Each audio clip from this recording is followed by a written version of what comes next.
Good morning, everybody. My name is Lisa Aguirre, and I am your Focal Point Business Coach. Today I'm going to talk about part 2 on my subject of corporate culture.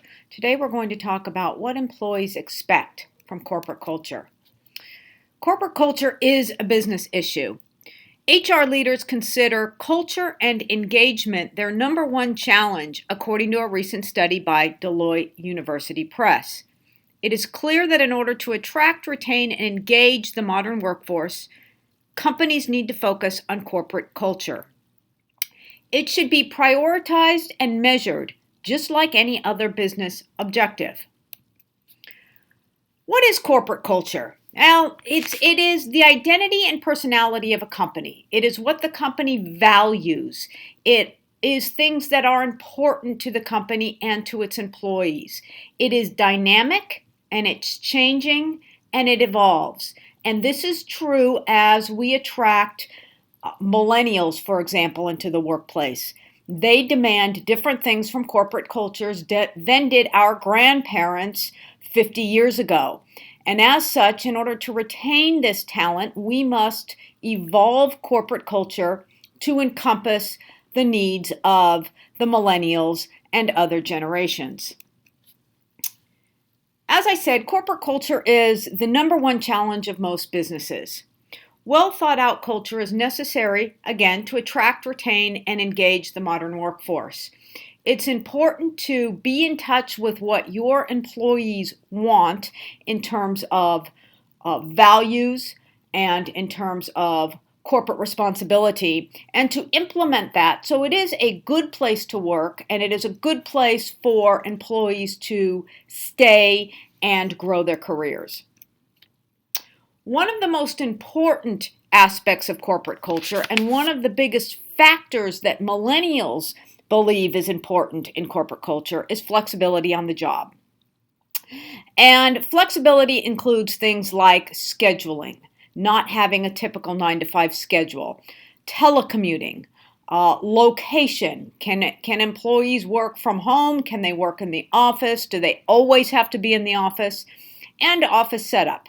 For example, most companies are moving away from the traditional one employee in an office or cubicle environment to a more collaborative group environment. And millennials in particular are looking for this type of flexibility. Another value and another aspect of corporate culture that millennials in particular are looking for is professional development. In fact, professional development is more important to millennials than financial rewards. This means that you should think about the potential for advancement within your company and also how you are presenting job opportunities to prospective employees. There are many interesting professional development initiatives you can explore to make sure employees are learning and developing on the job, like connecting employees to MOOCs, MOOCs, in other words, massive open online courses, building out a mentorship program, or promoting passion projects.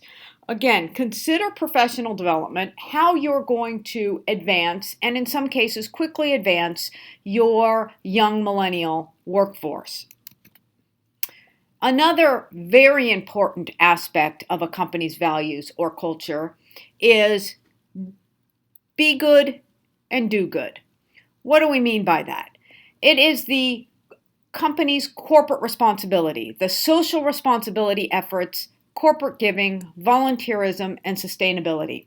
More than ever, social responsibility, corporate giving, etc., are of utmost importance to millennials, and they want to be sure that they are working for a company that mirrors the values they have and that is not simply a enterprise that is in it for the profit.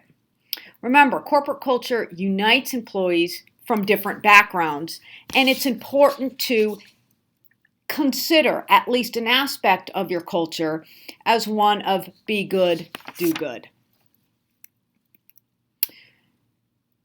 Well, you must define your company's culture.